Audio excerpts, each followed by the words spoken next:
Well, thank you and good evening. Thank you for hosting I and other candidates as we lead up to the May 16th primary. We're just 28 days out from today. Can you believe it or not? My name is Ryan Quarles. I'm currently your Commissioner of Agriculture and running for Governor of Kentucky. And I'm half Boone County. My mom grew up here. She's from here. She graduated Boone County High School class of 1970. Her dad was a thoroughbred trainer, and so she spent her childhood and teenage years working at Turfway Park. My grandfather had odds and jobs all over the place, and they grew up on a farm, which was later taken away by the government to expand the airport up here. And so I like to tell folks that my family has done its part for economic development in northern Kentucky, whether we liked it or not. And so I have really strong feelings about property rights and personal property rights as well. And that I'm against eminent domain measures as well. Now, my great-grandfather is from northern Kentucky, and he was a businessman. And during Prohibition, he operated a speakeasy in Covington at the corner of 13th and Holman and made gin in the bathtub and sold it. So I like to tell folks that my family's been fighting federal government overreach for over 100 years here in northern Kentucky. And my grandma lived out the rest of her years down in Walton, Verona. And so we still have family scattered around northern Kentucky. But I'm running because it's time for a new governor of the Commonwealth of Kentucky, period. We've got to remind folks about the damages he did while in office. He shut down Main Street, Kentucky. But big box stores got to stay open. That wasn't right. He kept our kids out of the classroom much longer than was necessary, and now we see our test scores go down. That wasn't right. And he violated our freedoms as Americans when he ordered police to go to churches on Easter Sunday. Just because we live in a once-in-a-generation global pandemic doesn't mean that our rights, freedoms, and liberties as Kentuckians and Americans should be tossed out the window. And that's why I'm running for governor. That's why I'm running for governor. During COVID, my office, Department of Agriculture, focused on two things. Number one, keeping people fed. I was able to help work with the school system so that we could legally pass out hot meals to the children across the state. We worked with our food banks. We diverted a lot of food. Andy Beshear shut down our restaurants not once, but shut them down twice. We were able to get food that otherwise would go to a dumpster to those who needed it across Kentucky. And so we continue to help out those that are looking. Guess what? The food insecurity rates are actually going back up right now. Can anyone guess why? Because of the out-of-control inflation. People can't simply afford fuel in their vehicles or gas in their fuel in their vehicles or food at the grocery store. The second thing my office focused on was that when Andy Beshear shut down agriculture businesses, which we have domain over and jurisdiction with, he wasn't playing fair. We all know that. When we had a family-owned orchard down in Scott County, where I'm from, when he shut it down and said you can only have 10 kids on your property outside at any given time, the same day he allowed Kentucky Kingdom, the amusement ride park in Louisville, to have 16,800 people on their property because they had connections to the governor's office. He refused to return our phone calls. He refused to work with us. And so I became the first constitutional officer to sue Andy Beshear to keep Kentucky open. And I'm really proud of it. We kept over 500 Kentucky-owned businesses open. And I took them to court before the Attorney General did to help keep Kentucky open. And so I'm a candidate that has a spine, somebody that has taken him on. The governor does not want me to be the Republican nominee, because he knows that I have the best chance of beating him this fall. And I want to talk about some issues, but I also want to spend a moment about how we're going to win this race. On the issues, number one, I'm a follower of Christ. Number two, I'm pro-life. I'm endorsed by Kentucky Right to Life and endorsed by Kentucky Right to Life as well, Northern Kentucky and Kentucky Right to Life. But I think that's where the conversation should start, not end. I want to be a governor that works with our members of the General Assembly to fix our broken adoption and foster care system in Kentucky.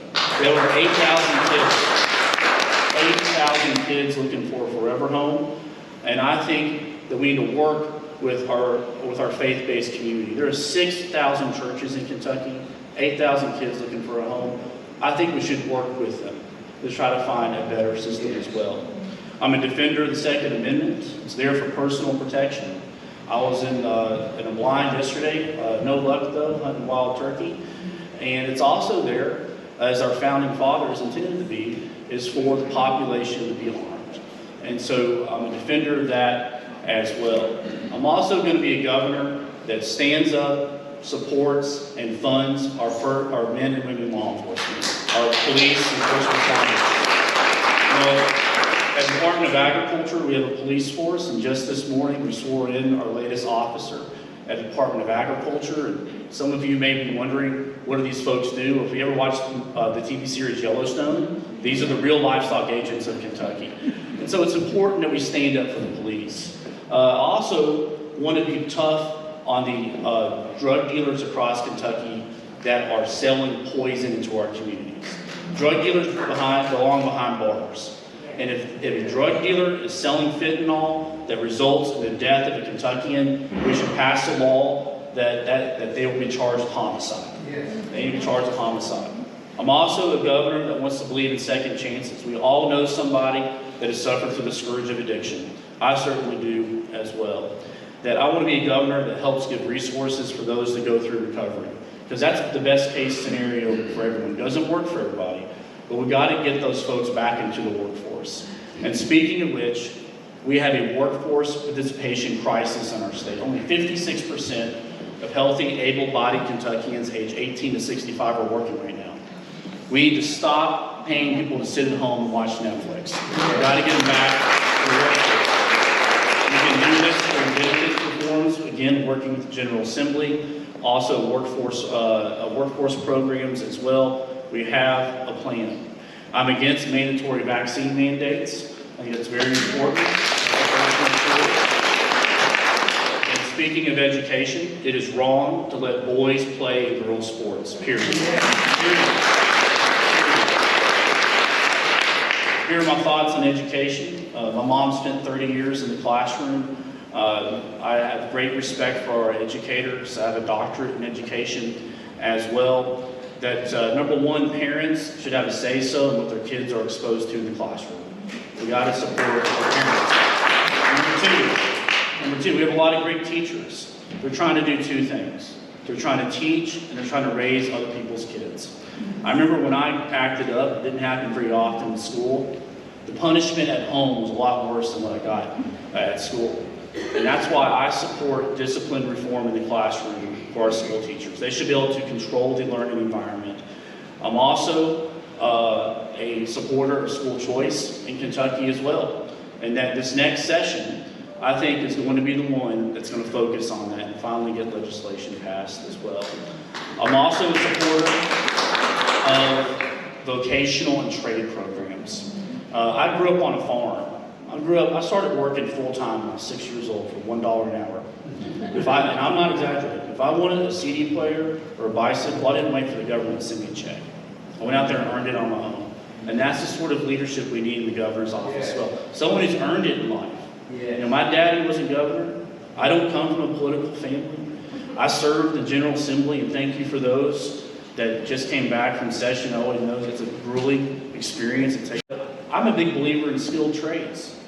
That we have a dignity of work conversation in our state and remind kids that coming home with dirt on your boots or grease on your elbows, those jobs are just as important as the white-collar jobs at home. And guess what? They're probably paying better.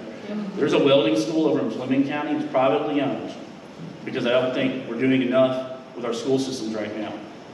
Every month, there's a 20-year-old student with a welding certificate with a starting salary of $100,000 a year. Those are the types of jobs: plumbing, electrician, HVAC. And that's what Kentucky employers are looking for as well. So I know I need to wrap up here. Those are the main tenets of what I believe in. Happy to take some questions here. But we as Republicans need to nominate who has the candidate who has the best chance of beating Andy Beshear in the fall. Yes. When I ran in 2019, there's 12 of us. It's a crowded primary. It's like Baskin Robbins, pick your own flavor. But in 2019, I won 117 of 120 counties. I won by 20 points. I received more votes on election night than Andy Beshear did in 2019.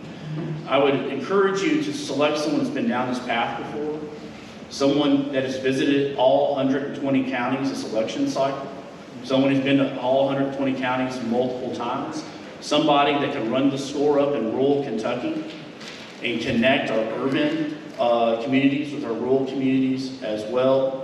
And I think that I'm that candidate. So I'm happy to take some questions. We have 28 days to choose who has the best chance of winning this fall. And I'm so proud to have over 235 endorsements from elected Republican officials across our state.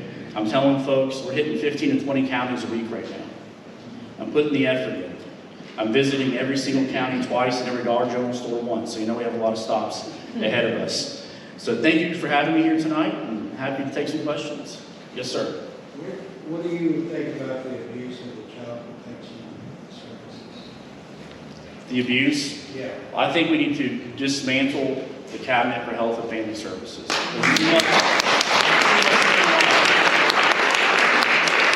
We should reorganize it.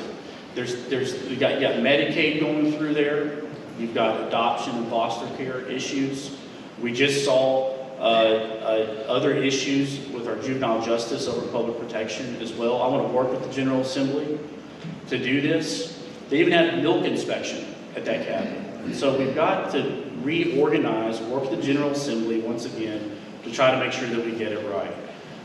There's billions of dollars that flow through that cabinet. A lot of it's federal money as well.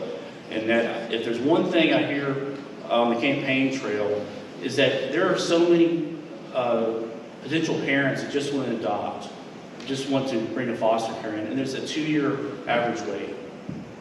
That we've got to streamline it. Which, by the way, go to my website, ryanquarles.com, and every week we're pushing out ideas for you all to digest. We're going to have one about mental health come out this week.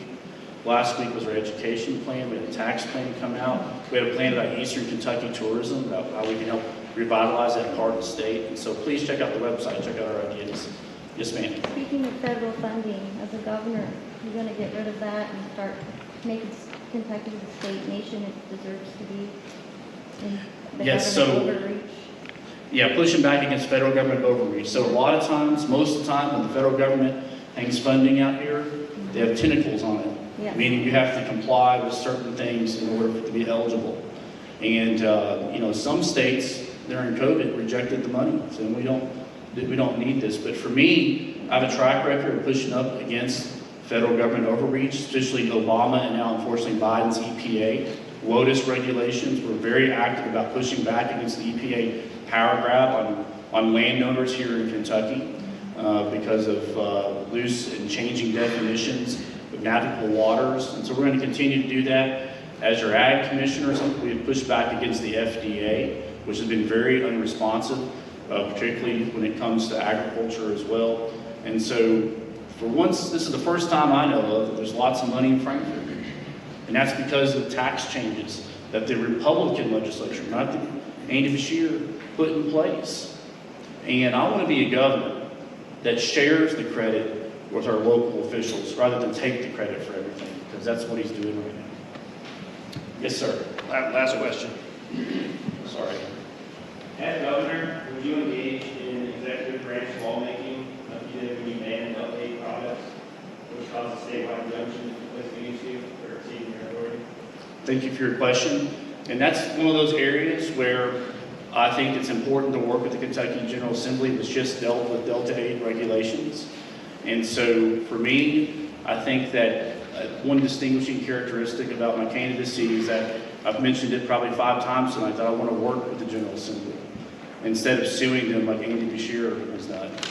Andy Beshear, I think, with 90 plus vetoes at this point, has proven that he has no interest in working with the Kentucky General Assembly. And that with me, there may be a policy disagreement along the way, but as Republicans, that's okay. We're one big family. It's like having dinner with your family one night. It's okay to have a disagreement every once in a while. But I would subject to you, who has the best chance of beating Andy Beshear? There's only 3 governor's races in the country this year: Kentucky, Louisiana, and Mississippi. And this one was going to be the most high profile one. I'm glad to be here tonight. Thank you for your questions. Thank you for the time to talk with you all. And I love coming to Boone County because it reminds me of my mom, who passed away 10 years ago, and I never got to see that farm that they grew up on. But every time I land at CVG, I think I remind myself that we did something, the sacrifice was made by my family to help out economic development. Thank you all so much.